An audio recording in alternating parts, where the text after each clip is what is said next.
ನಮಸ್ಕಾರ ಸ್ನೇಹಿತರೆ, ಮತ್ತೊಮ್ಮೆ ನನ್ನ ಚಾನಲ್ಗೆ ಪ್ರೀತಿಯ ಸ್ವಾಗತ. Welcome back to my channel. ಬಹಳ ದಿನಗಳಿಂದ ನನಗೆ ಲಲಿತಾ ಸಹಸ್ರನಾಮದ ಸಾರಾಂಶವನ್ನ ನಿಮ್ಮ ಜೊತೆ ಶೇರ್ ಮಾಡಬೇಕು ಅನ್ನೋದಿತ್ತು. ಇವತ್ತಿನ ದಿನ ಆ ಅವಕಾಶ ಸಿಕ್ಕಿದೆ. ಬನ್ನಿ ಲಲಿತಾ ಸಹಸ್ರನಾಮದ ಸಾರಾಂಶವನ್ನ ಅಥವಾ ಅರ್ಥವನ್ನ ತಿಳಿದುಕೊಳ್ಳೋಣ. ಸ್ನೇಹಿತರೆ, ಈ ಲಲಿತಾ ಸಹಸ್ರನಾಮ ಶ್ರೀ ಮಹಾದೇವಿ ಅಂದ್ರೆ ಪಾರ್ವತಿ ದೇವಿಯ ಅಥವಾ ಲಲಿತಾಂಬಿಕೆಯ ಸಹಸ್ರನಾಮಗಳ ಒಂದು ಸಂಗ್ರಹ. ಸಹಸ್ರ ಅಂದ್ರೆ 1000 ಹೆಸರುಗಳ ಒಂದು ಸಂಗ್ರಹ. ಇನ್ನು ಈ ಪದದ ಅರ್ಥ ಅಂದ್ರೆ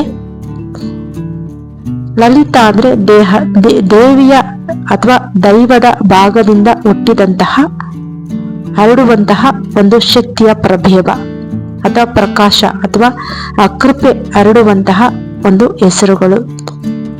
ಈ ಒಂದು ಲಲಿತಾ ಸಹಸ್ರನಾಮವನ್ನ ಅಂಗಲಿತಾ ಸಹಸ್ರನಾಮ ಅಂತ ಕೂಡ ಹೇಳ್ತಾರೆ. ದೇಹದ ಪ್ರತಿ ಅಂಗದಲ್ಲೂ ದಿವ್ಯ ಶಕ್ತಿ ಪ್ರಕಾಶಿಸುವಂತಹ ದೇವಿಯ 1000 ಹೆಸರುಗಳ ಸ್ತೋತ್ರನೇ ಈ ಲಲಿತಾ ಸಹಸ್ರನಾಮ. ಸಾಮಾನ್ಯವಾಗಿ ಲಲಿತಾ ಪರಮೇಶ್ವರಿಗೆ ಸೇರಿದಂತೆಯೇ ಈ ಹೆಸರುಗಳನ್ನ ಬಳಸಲಾಗುತ್ತದೆ.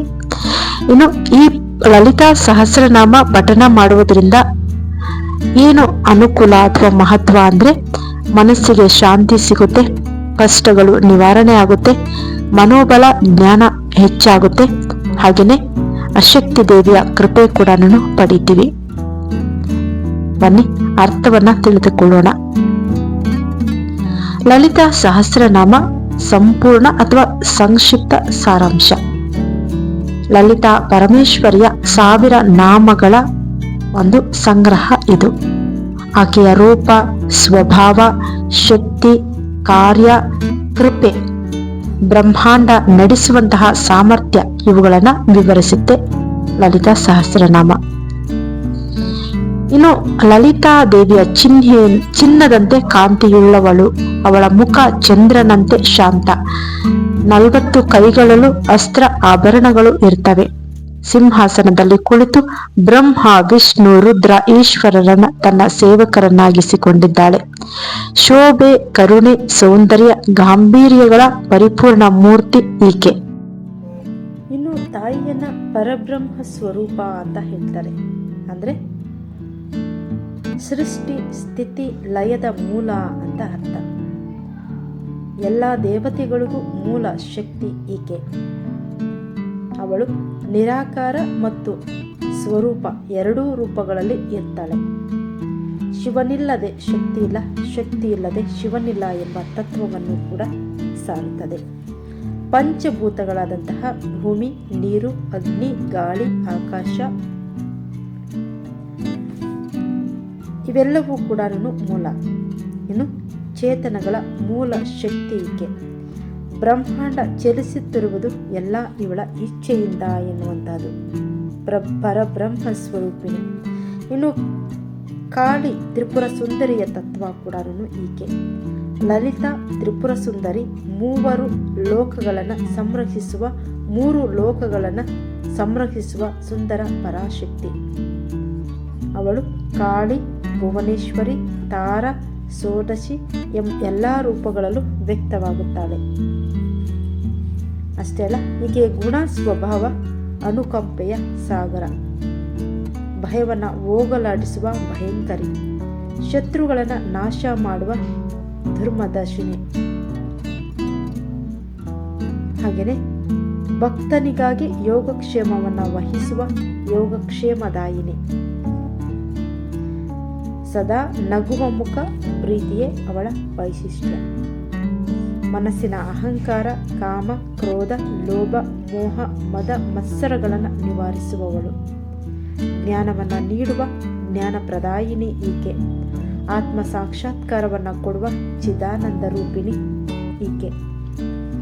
ಇನ್ನು ಲಲಿತಾ ದೇವಿಯನ್ನ 3 ಭಾಗಗಳಾಗಿ ವಿವರಿಸಲಾಗಿದೆ. ಇಚ್ಛಾಶಕ್ತಿ, ಜ್ಞಾನಶಕ್ತಿ, ಕ್ರಿಯಾಶಕ್ತಿ. ಇಚ್ಛಾಶಕ್ತಿ ಅಂದರೆ ಸೃಜನಾತ್ಮಕತೆ, ಜ್ಞಾನ ಅಂದರೆ ವಿವೇಕ, ಕ್ರಿಯಾಶೀಲ ಅಂದರೆ ಕೆಲಸ ಮಾಡುವಂತಹ, ಕ್ರಿಯಾಶಕ್ತಿ ಅಂದರೆ ಕೆಲಸ ಮಾಡಿಸುವಂತಹ ಶಕ್ತಿ. ಈ 3 ಅವಳಿಂದಲೇ ಹೊರಹೊಮ್ಮುತ್ತವೆ ಅಂತ ಹೇಳಲಾಗುತ್ತೆ. ಇನ್ನು ಭಕ್ತರನ್ನೆಲ್ಲ ತಾಯಿಯಂತೆ ರಕ್ಷಿಸುತ್ತಾಳೆ. ಕಣ್ಣೀರಿನಲ್ಲೂ ಕರುಣೆ ತೋರುತ್ತಾಳೆ. ಹಾಗೆಯೇ ಸಂಕಷ್ಟ ವಿಲೀನಗೊಳಿಸುವ ಅಭಯ ಪ್ರದಾಯಿನಿ. ಬದುಕಿನಲ್ಲಿಯ ದುಃಖ ಪಾಪ ಕ್ಲೇಶಗಳನ್ನು ಕತ್ತರಿಸಿ ಬಿಡ್ತಾಳೆ ತಾಯಿ ಲಲಿತಾಂಬಿಕೆ. ಲಲಿತಾ ತ್ರಿಪುರ ಸುಂದರಿಯ ಶಕ್ತಿ ಶ್ರೀಚಕ್ರದಲ್ಲಿ ವಾಸಿಸುವಂತೆ ಈ ಒಂದು ಶ್ಲೋಕಗಳಲ್ಲಿ ವಿವರಿಸಲಾಗಿದೆ. 43 ತ್ರಿಕೋಣಗಳ ಯಂತ್ರ ಅದು. 9 ಆವರಣಗಳು. ಪ್ರತಿ ಆವರಣಕ್ಕೂ ದೇವತೆಯ ಆಡಳಿತ. ಮಧ್ಯದಲ್ಲಿರುವಂತಹ ಬಿಂದು ಪರಶಕ್ತಿ ಸ್ವರೂಪ. ಶ್ರೀಚಕ್ರ ದೇವಿಯ ಆನಂದ ಸ್ವರೂಪವನ್ನು ಕೂಡ ಸೂಚಿಸುತ್ತದೆ. ಇನ್ನು ಈಕೆ ವಿಶ್ವದ ಆಡಳಿತಗಾರ್ತಿ. ಮಹಾರಾಜ್ಞಿ ಅಂದರೆ ವಿಶ್ವದ ಆಡಳಿತಗಾರ್ತಿ ಅಂತ ಅರ್ಥ. ಬ್ರಹ್ಮ, ವಿಷ್ಣು, ರುದ್ರ, ಈಶ, ಸದಾಶಿವ, ಬ್ರಹ್ಮಾಂಡದ ರಾಜಸೂಯ, ಮಹಾಭಿಷೇಕ, ದೈವಿಕ ಸೇನೆ ಇವೆಲ್ಲವನ್ನು ಕೂಡ ಈಕೆ ವಿಶ್ವದನ್ನ ನಡೆಸ್ತಾ ಇದ್ದಾಳೆ. ಈಕೆ ವಿಶ್ವದ ಆಡಳಿತಗಾರ್ತಿ. ಇನ್ನು ಈಕೆ ಭಕ್ತಿಗೆ ನೀಡುವಂತಹ ಫಲಗಳು ಯಾವ್ಯಾವು? ನಾವು ಭಕ್ತಿಯಿಂದ ಈಕೆಯನ್ನು ಬೇಡಿದಾಗ ನೀಡುವಂತಹ ಫಲಗಳು ಅಂದರೆ ದುಃಖವನ್ನು ನಿವಾರಣೆ ಮಾಡ್ತಾಳೆ, ಸಕಲ ಇಷ್ಟಾರ್ಥಗಳನ್ನು ಈಡೇರಿಸ್ತಾಳೆ, ಶಾಂತಿ ಮತ್ತು ಸಮೃದ್ಧಿಯನ್ನು ನೀಡುತ್ತಾಳೆ, ಜ್ಞಾನ ಮತ್ತು ಚೈತನ್ಯವನ್ನು ತುಂಬುತ್ತಾಳೆ, ಭಕ್ತಿ, ಮಂಗಳ, ವಿಜಯ, ಕೊನೆಯಲ್ಲಿ ಮೋಕ್ಷ ನೀಡುವಂತಹ ಮುಕ್ತಿದಾಯಿನಿ ಕೂಡ ಈಕೆ. ಒಟ್ಟಾರೆಯಾಗಿ ಲಲಿತಾ ಸಹಸ್ರನಾಮವೇ ಆತ್ಮಜ್ಞಾನ, ಭಕ್ತಿ, ಶಕ್ತಿ, ಸೌಂದರ್ಯ, ಆನಂದ ಇವೆಲ್ಲವನ್ನ ಒಂದೇ ರೂಪದಲ್ಲಿ ಪರಿಚಯಿಸುವಂತಹ ಒಂದು ಮಹಾಗ್ರಂಥ. ಕೇವಲ ಇದೊಂದು ಸ್ತೋತ್ರವಲ್ಲ, ಭಕ್ತನನ್ನ ಅಜ್ಞಾನದಿಂದ ಜ್ಞಾನಕ್ಕೆ, ದುಃಖದಿಂದ ಆನಂದಕ್ಕೆ ಕೊಂಡೊಯ್ಯುವಂತಹ ದಿವ್ಯ ಮಾರ್ಗ. ಪ್ರತಿ ನಾಮದ ಅರ್ಥ ಕೂಡ ನಾವು ಇಲ್ಲಿ ತಿಳ್ಕೋಬಹುದು. ಪ್ರತಿ ನಾಮದ ಅರ್ಥ ಕೂಡ ಈ ರೀತಿಯಾಗಿ ಇದೆ. ಶ್ರೀಮಾತಾ ಅಂದರೆ ಜಗತ್ತಿನ ತಾಯಿ. ನಾವು ಲಲಿತಾ ಸಹಸ್ರನಾಮದಲ್ಲಿ ಶ್ರೀಮಾತಾ ಅಂತ ಸ್ಟಾರ್ಟ್ ಮಾಡ್ತೀವಿ. ಜಗತ್ತಿನ ತಾಯಿ, ಎಲ್ಲರಿಗೂ ಕರುಣೆಯ ತಾಯಿ. ಶ್ರೀ ಮಹಾರಾಜ್ಞಿ ಅಂದರೆ ವಿಶ್ವದ ಮಹಾರಾಣಿ, ಬ್ರಹ್ಮಾಂಡವನ್ನು ಆಳುವವಳು ಅಂತ. ಶ್ರೀಮತಿ ಸಿಂಹಾಸನೇಶ್ವರಿ ಅಂದರೆ ಶ್ರೀಚಕ್ರದ ಸಿಂಹಾಸನದಲ್ಲಿ ವಾಸಿಸುವ ದೇವಿ ಎಂದು ಅರ್ಥ. ಚಿದಗ್ನಿಕುಂಡ ಸಂಭೂತ ಅಂದರೆ ಜ್ಞಾನದ ಅಗ್ನಿಕುಂಡದಿಂದ ಉದಯವಾದವಳು ಅಂತ ಅರ್ಥ. ದೇವ ಕಾರ್ಯ ಸಮುದ್ಯತ ಅಂದರೆ ದೆವ್ವಗಳ ಮತ್ತು ಭಕ್ತರ ಕಾರ್ಯಕ್ಕಾಗಿ ಪ್ರತ್ಯಕ್ಷವಾಗುವವಳು ಅಂತ ಅರ್ಥ. ಹಾಗೆಯೇ 1000 ಸೂರ್ಯರಂತೆ ಪ್ರಭೆ ನೀಡುವವಳು, 4 ಕೈಗಳ ಸುಂದರ ರೂಪ ಹೊಂದಿರುವವಳು, ಅರಿಷಡ್ ವರ್ಗಗಳಲ್ಲಿ ರಾಗ ಎಂಬ ದೋಷವನ್ನು ನಿಯಂತ್ರಿಸುವವಳು, ಕ್ರೋಧದ ದೋಷವನ್ನು ಪ್ರವೇಶಿಸುತ್ತಿರುವ ಅಂಕುಶಧಾರಿ ಈಕೆ, ಅಹಂಕಾರವನ್ನು ದಮನಗೊಳಿಸುವ ಶಂಖದ ರೂಪಿಣಿ ಈಕೆ, ಚಂದ್ರನಂತೆ ಹೊಳೆಯುವ ಬಾಣ ಖಡ್ಗವನ್ನು ಹಿಡಿದಿರುವಂತಹವಳು, ಪಾಶ ಮತ್ತು ಅಂಕುಶವನ್ನು ಹಿಡಿದು ಜೀವರಾಶಿಯನ್ನು ಮಾರ್ಗದರ್ಶನ ಮಾಡುವವಳು, ಸುದರ್ಶನ ಚಕ್ರದ ರೂಪದ ಜ್ಞಾನ ಶಕ್ತಿಯನ್ನು ಹಿಡಿದವಳು, ಗದೆಯನ್ನು ಹಿಡಿದ ಶಕ್ತಿ ಸ್ವರೂಪಿಣಿ, ಭಯವನ್ನು ತೆಗೆದು ರಕ್ಷಣೆ ಕೊಡುವವಳು, ಹಾಗೆಯೇ ಕೋರಿದ ಫಲಗಳನ್ನು ನೀಡುವಂತಹ ದಾತೆ, ಸುರದೇವತೆಗಳ ಆಳುವ ರಾಣಿ, ರಾಜರಿಗೂ ರಾಣಿ, ಸರ್ವಾಧಿಕಾರಿ, ಬ್ರಹ್ಮಾಣಿ, ಬ್ರಹ್ಮನ ಶಕ್ತಿ ಸ್ವರೂಪಿಣಿ, ಬ್ರಹ್ಮಾನಂದ ಸ್ವರೂಪಿಣಿ ಅಂದರೆ ಬ್ರಹ್ಮಾನಂದದ ರೂಪ ಅಂತ ಅರ್ಥ. ಭುವನೇಶ್ವರಿ, ಲೀಲೆಯಿಂದ ವಿಶ್ವವನ್ನ ನಡೆಸುವ ತಾಯಿ. ಲಲಿತಾ ಅಂದರೆ ಸುಲಭವಾಗಿ ಲೀಲೆಯಿಂದ ಇಚ್ಛೆಯನ್ನು ಪೂರೈಸುವವಳು ಅಂತ ಅರ್ಥ. ಮಹಾ ತ್ರಿಪುರ ಸುಂದರಿ ಅಂದರೆ 3 ಲೋಕಗಳ ಸುಂದರೇಶ್ವರಿ, 3 ಶಕ್ತಿಗಳ ರೂಪ, 3 ಲೋಕಗಳ ಪೂಜಿಸುವ ದೇವಿ. ಬ್ರಹ್ಮ, ವಿಷ್ಣು, ಮಹೇಶ್ವರರ ಮೂಲ ಶಕ್ತಿ ಈಕೆ. ತ್ರಿಮೂರ್ತಿಗಳನ್ನೇ ನಿಯಂತ್ರಿಸುವವಳು ಈಕೆ. ಭೂತ, ವರ್ತಮಾನ, ಭವಿಷ್ಯ ಎಲ್ಲ ಕಾಲಗಳನ್ನು ತಿಳಿದವಳು ಈಕೆ. ಸತ್ವ, ರಜ, ತಮಸ್ ಗುಣಗಳನ್ನು ಪಾರಿರುವವಳು ಈಕೆ. 3 ಶಕ್ತಿಗಳಿಗೂ ಮೂಲವಾದವಳು ಈಕೆ. 3 ಕಣ್ಣುಗಳ ಜ್ಞಾನೇಶ್ವರಿ ಈಕೆ. ತ್ರಿಪುರ